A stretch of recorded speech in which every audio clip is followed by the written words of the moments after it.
कार्यक्रम स्वस्थ तन स्वस्थ जीवन में एक बार पुनः आप सभी का स्वागत है।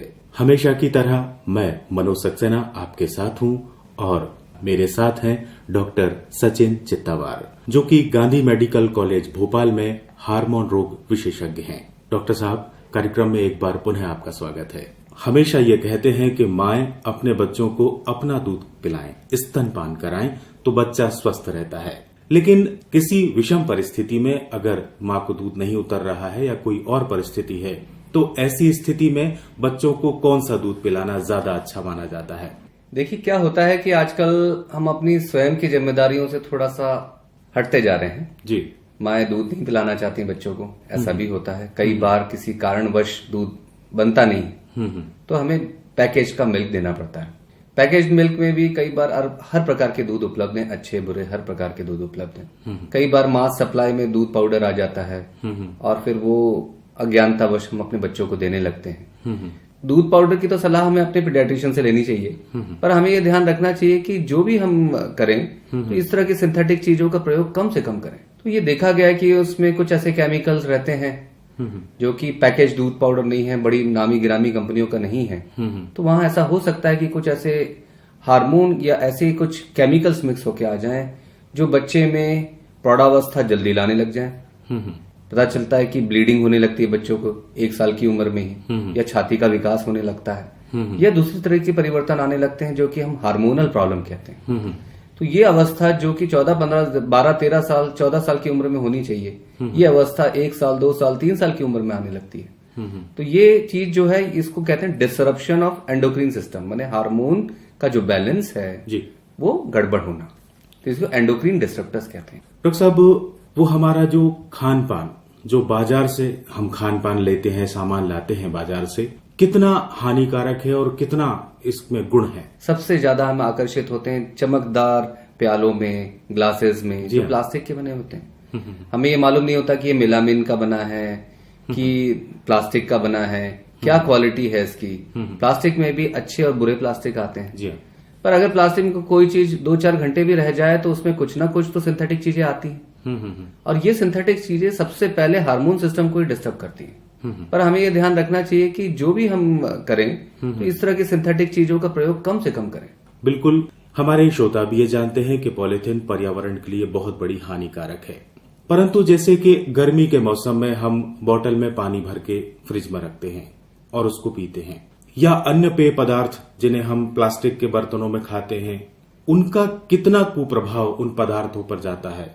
देखिए, सरकार भी इस मामले में काफी जागरूक है। आपने बहुत सारे ऐसे ऐड और बहुत सारे ऐसे प्रोग्राम्स देखे होंगे जहां वो बोलते हैं कि लंबे समय तक कोई खाद्य पदार्थ पॉलीथीन या प्लास्टिक से बनी हुई चीजों में नहीं रखनी चाहिए जी, क्योंकि कहीं ना कहीं उनके जो नैसर्गिक गुण हैं वो खाद्य पदार्थ में आ जाते हैं और इसका कहीं ना कहीं असर हार्मोन सिस्टम पे पड़ता है।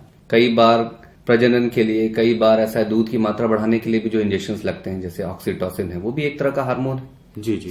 सीमित मात्रा से ज्यादा लगेगा तो गाय या भैंस के दूध में भी आएगा। कहीं ना कहीं उसका भी प्रभाव आपके शरीर पे पड़ेगा, क्योंकि आप दूध का सेवन तो निरंतर करते हैं जी। तो ये व्यावसायिकता जो है, जहां आप जैसे आप मुर्गी पालन कर रहे हैं तो उसमें जो मुर्गी का फीड होता है उसमें बहुत सारी चीजें मिलाई दी जाती हैं जी। उसमें तरह तरह के एंटीबायोटिक्स के अच्छे से उत्पादन हो, अंडे भी रहे और मांस का भी उत्पादन हो, तो वो कहीं ना कहीं आप पे एक देसी मुर्गा और एक ब्रॉयलर मुर्गे के इसमें अंतर यही, ये बिल्कुल शोध में भी आया है जी जी। तो आज अपनी जो बात है वो हार्मोन सिस्टम की है जी। तो हार्मोन सिस्टम भी जीवन से जुड़ा हुआ है जी जी। कोई भी चीज अप्राकृतिक तौर पे हमारे शरीर में अगर ज्यादा एकत्रित होगी तो हार्मोन का सिस्टम जो बैलेंस है वो गड़बड़ होने लग जाएगा। जैसे कि कई बार बच्चों में प्रौढ़ावस्था जल्दी आने लगती है जी, माँ बाप परेशान होने लगते हैं जी। 6 साल से उम्र से पहले ही बच्चे में छाती का विकास होने लगता है जी, पीरियड्स आने लगते हैं, ब्लीडिंग होने लगती है। अब वो समय है जब बच्चा आपका तैयार ही नहीं है, मानसिक रूप से भी तैयार नहीं है कि वो उसको झेल पाए, शारीरिक रूप से भी तैयार नहीं है, सामाजिक रूप से भी वो साफ सफाई करने की स्थिति में नहीं है जी। तो इसको प्रिकॉशियस प्यूबर्टी कहते हैं। ये भी समस्या बिल्कुल ज्वलन समस्या है, बहुत से माँ बाप इसको फेस करते हैं।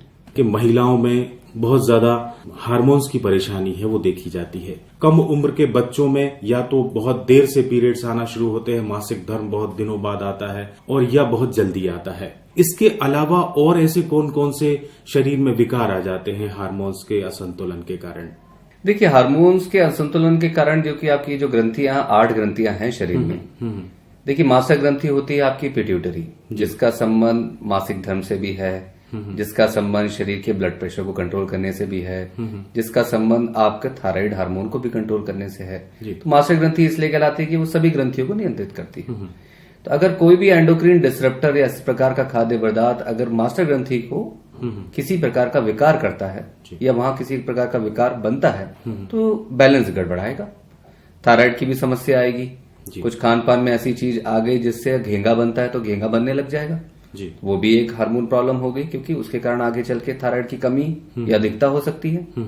वैसे ही अगर आपके प्रजनन वाले सिस्टम में खराबी आती है, जल्दी आपका मास्टर ग्रंथि एक्टिव हो जाती है, जो कि जैसे प्रौढ़ावस्था में एक्टिव होना चाहिए, पता चला 6 साल की उम्र में हो गया, तो इसको प्रिकॉशियस प्यूबर्टी कहते हैं। कई बार ऐसा होता है कि इसकी एक्टिविटी जागृत होने की अवस्था का समय जो है वो लेट हो जाता है, तो हम उसको कहते हैं अगर 14 साल की उम्र से आगे पीरियड ना आए लड़कियों में तो उसको डिलेड प्यूबर्टी कहा जाता है। यही अवस्था लड़कों में अगर 15-16 साल के आगे दाढ़ी मूंछ ना आए, बाकी विकास ना हो, तो इसको भी डिलेड प्यूबर्टी कहा जाता है। तो ये सारी चीजें हार्मोन की बीमारी है। तो इसको आप ऐसी कोई अवस्था हो तो हार्मोन रोग विशेषज्ञ को दिखाएं, इसको बहुत अच्छे से नियंत्रित किया जा सकता है। डॉक्टर साहब, इसका इलाज कितना सरल है और कितना कठिन है? देखिए, प्रिकॉशियस प्यूबर्टी में सबसे बड़ी बात है कि आपके पैमाने क्या है, आप क्यों इलाज कर रहे हैं।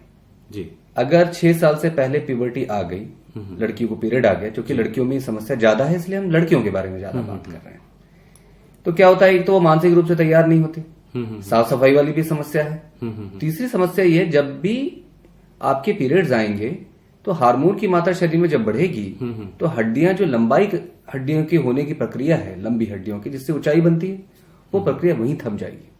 हड्डियां अगर आपस में जुड़ गई, एपिफिसिस कहते हैं, जो बढ़ने वाली हड्डी होती है, मुख्य हड्डी से अगर वो जुड़ जाती है, फिर आप कुछ भी कर लें, ऊंचाई नहीं बढ़ेगी। अच्छा। सबसे बड़ी समस्या ऊंचाई की है। दूसरी बात सामाजिक है, साफ सफाई है, पेरेंट्स का टेंशन है। इन सारी चीजों को हम बैलेंस करके ये निर्णय लेते हैं, तब हम पीरियड्स रोक देते हैं। ऐसी हार्मोन की दवाइयां दी जाती हैं जिनको हम 3 महीने में एक बार लगाना होता है। आजकल तो 6 महीने में एक बार वाले भी इंजेक्शन आ गए। तो जब तक बच्चा एक सामान्य ऊंचाई तक नहीं आता तब तक ये हम दवा देते हैं। जैसे ही ऊंचाई, मेन पैमाना होता है ऊंचाई, एक ऊंचाई तक आने के बाद हम उस दवा को बंद करते हैं, तो उसके बंद करने के 1-1.5 साल बाद पीरियड्स आ जाते हैं। प्राय आपको ये देखना है कि 7-8 साल का बच्चा है तो ये मुश्किल से 7 से 8 सेंटीमीटर साल में बढ़ेगा, और 8 से 12 साल की उम्र का बच्चा है, अगर उसको प्रौढ़ावस्था नहीं आई है तो 5 से 6 सेंटीमीटर हर साल बढ़ेगा।